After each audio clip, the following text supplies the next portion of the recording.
খারাপ সময়টা হয়তো অতীত হয়ে যায়, কিন্তু মানুষের খারাপ ব্যবহারটা কখনো অতীত হয়ে যায় না।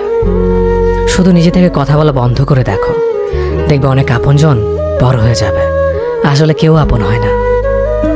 যারা তোমার ক্ষতি চায় তাদের আঘাত করবে না, তাদের সামনে একটু হাসি মুখে বাঁচবে।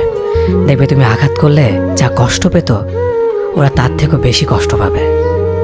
যত মিশবে ততই মানুষ চিনবে, অভিনয় যে কত প্রকার হয় তা বুঝতে পারবে।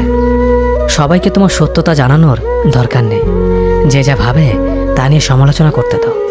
বেঈমান মানুষগুলো কখনো অপরিচিত মানুষ হয় না, খুব কাছের মানুষগুলোই বেঈমান হয়। মানুষ চেনা শুরু করলে এমনিতেই বন্ধুর সংখ্যা কমে যাবে, এটাই বাস্তব।